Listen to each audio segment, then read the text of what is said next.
Chapter 1. The Mysterious Garden. Mary was a young girl who lived in a small town near the woods. She loved spending time outdoors and often explored the woods with her friends. One day, while she was wandering in the woods, she saw something she had never seen before. It was a garden, but not just any garden. It was the most beautiful garden she had ever seen. The garden was filled with colorful flowers, tall trees, and a small pond. Mary felt like she had discovered a hidden treasure. As she walked around the garden, she noticed that some of the flowers were shaped like hearts, while others looked like stars. She felt like she was in a magical world. But what caught Mary's attention the most were the statues scattered throughout the garden. They were carved out of stone and looked so real that Mary felt as if they were alive.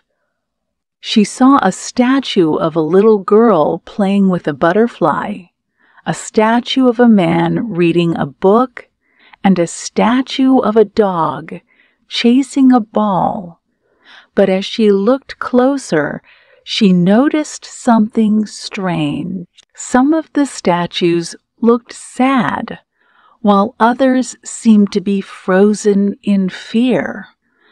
Mary felt a strange feeling in her stomach and knew that something was not right. She wondered who had made these statues and why they looked so unhappy. Suddenly, she heard a faint whisper, "Help us."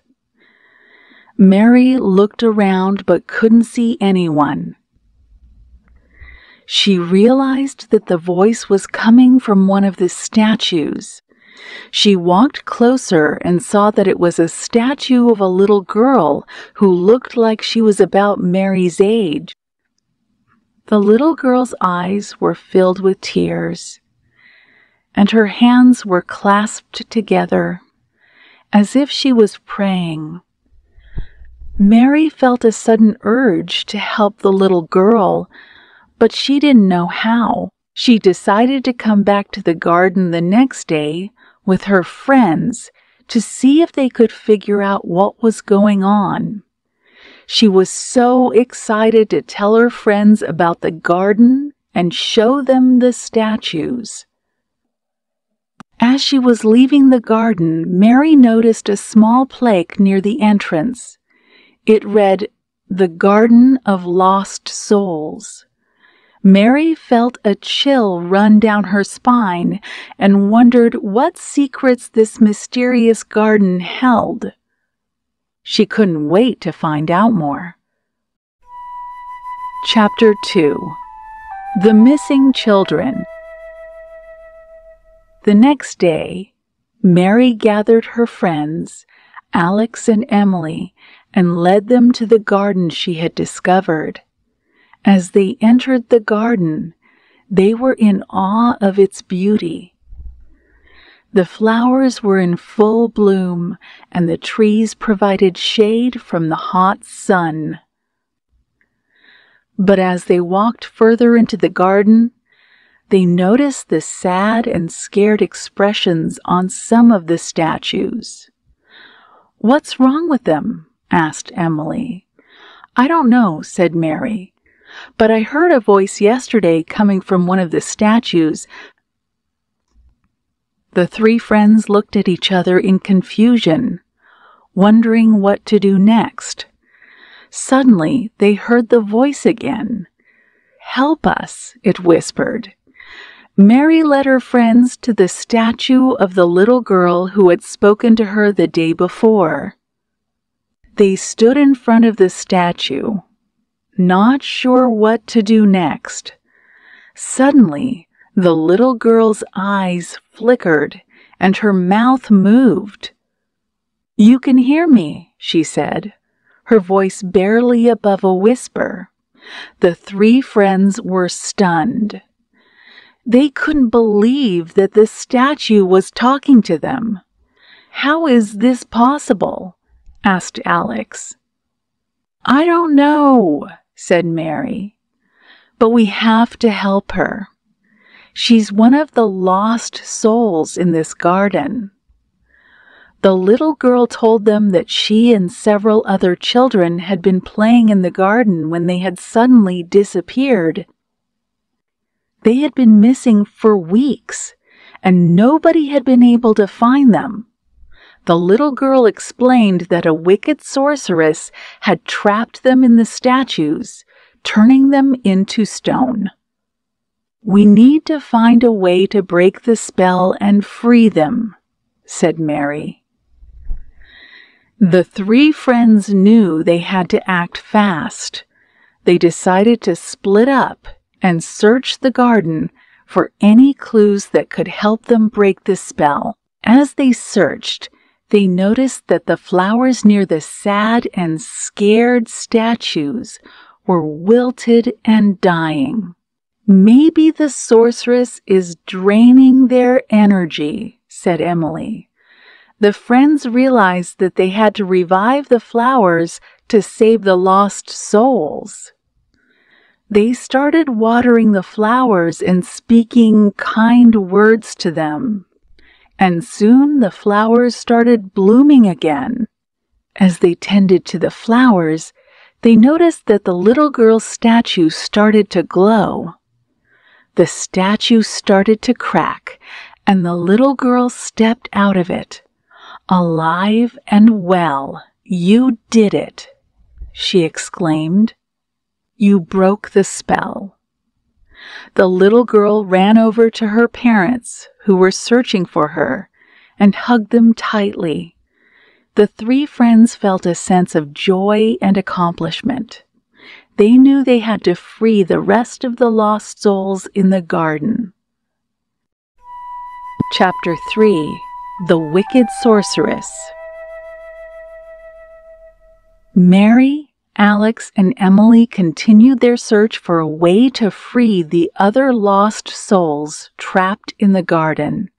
They found a hidden path that led to a clearing in the woods. In the center of the clearing was a small cottage. As they approached the cottage, they heard a cackling laughter coming from inside. The three friends looked at each other, knowing that the sorceress who had trapped the lost souls must be inside. They cautiously entered the cottage and saw the wicked sorceress, dressed in black robes and a pointed hat, stirring a cauldron of bubbling green liquid. "Who dares to enter my cottage?" she hissed, turning to face them. "We're here to free the lost souls you've trapped in the garden," said Mary bravely. The sorceress laughed, her voice echoing through the cottage. "You'll never be able to defeat me. I have powers beyond your imagination." But Mary, Alex, and Emily weren't going to give up. They knew they had to find a way to break the sorceress's spell and free the lost souls. They searched the cottage for anything that could help them and found an old book on a shelf. The book was filled with ancient spells and potions. "Maybe this book has a spell to break the curse," said Alex. They started flipping through the book, searching for anything that could help them. They found a spell that would reverse the sorceress's curse and bring the lost souls back to life. But they needed a special ingredient: a feather from a phoenix.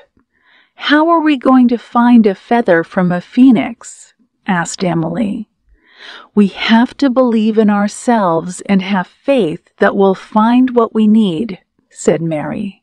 The three friends left the cottage and started their search for a phoenix feather. They searched high and low, through the woods and over the hills.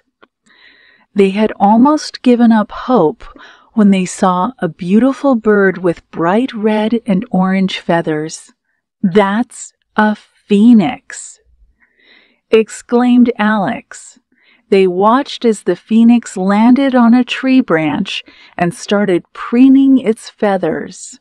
Mary slowly approached the phoenix and reached out her hand. The phoenix looked at her and then stretched out its wing, revealing a feather. Mary plucked the feather from the phoenix's wing, feeling the power of the magic within it. The three friends raced back to the cottage and started the spell. As they recited the incantation, the cottage shook, and the sorceress's cackling laughter turned into screams of agony.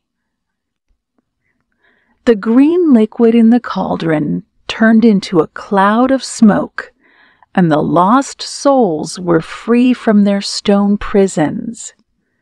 The little girl and the other lost souls ran into the cottage, thanking the three friends for saving them. They were overjoyed to be reunited with their families, and the garden started to come back to life. Mary, Alex, and Emily had saved the day, and the garden of lost souls was no longer lost. They had proven that with courage, kindness, and a little bit of magic, anything was possible.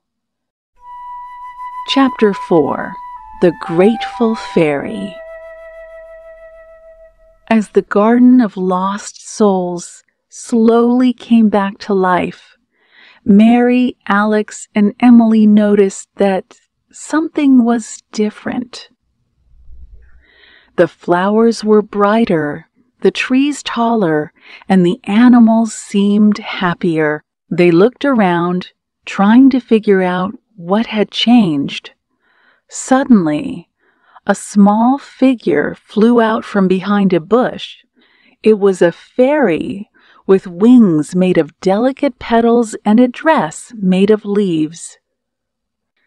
The fairy flew over to the three friends and smiled.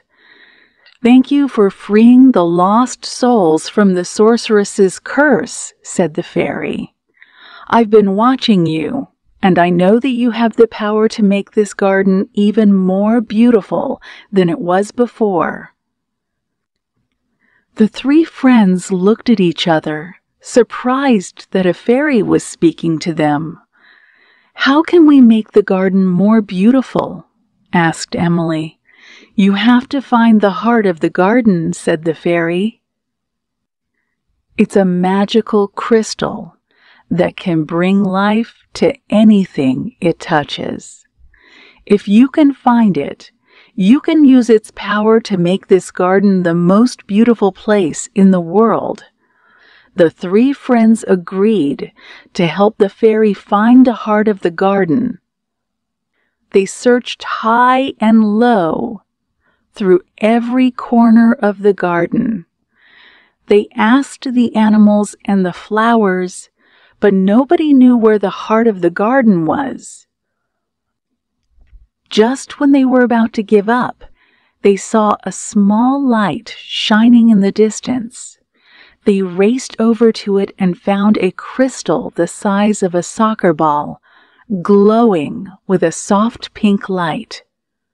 "This must be the heart of the garden," exclaimed Alex. As they picked up the crystal, they felt a rush of energy flow through their bodies. They knew that this was the key to making the garden even more beautiful than it was before. They returned to the fairy, who was overjoyed to see the heart of the garden. She told them to place the crystal at the center of the garden and recite a special incantation. The three friends did as they were told, and as they finished the incantation, the crystal started to glow brighter and brighter. Suddenly, The ground shook, and a fountain of water sprouted from the spot where they had placed the crystal. The water flowed through the garden, nourishing the plants and flowers. The animals gathered around the fountain, drinking the fresh water. The Garden of Lost Souls was now more beautiful than it had ever been before. The three friends had not only freed the lost souls, but also brought the garden back to life.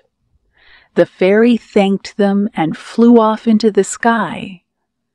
As the three friends left the garden, they looked back and saw the beauty of what they had accomplished. They knew that the Garden of Lost Souls would always hold a special place in their hearts. Chapter 5. A New Beginning. Months had passed since Mary, Alex, and Emily had freed the lost souls and brought the garden back to life. They visited the garden often and watched as it grew more beautiful with each passing day. One afternoon, as they sat by the fountain, the fairy they had met months ago appeared before them. "I have something to show you," said the fairy. She led them to a hidden part of the garden where they saw a small sapling growing. It was no ordinary sapling, for it had a small crystal at its center, glowing with a soft pink light. "This is a new beginning for the garden," said the fairy. "With the heart of the garden at its center, this sapling will grow into a tree that will keep the garden forever beautiful." The three friends looked at each other, smiling with joy. They had not only saved the garden, but also ensured that it would remain beautiful for generations to come. As they walked out of the garden, they knew that their adventure had come to an end, but the memories would stay with them forever. They had discovered the power of friendship, the magic of nature, and the beauty of a garden that once had been lost.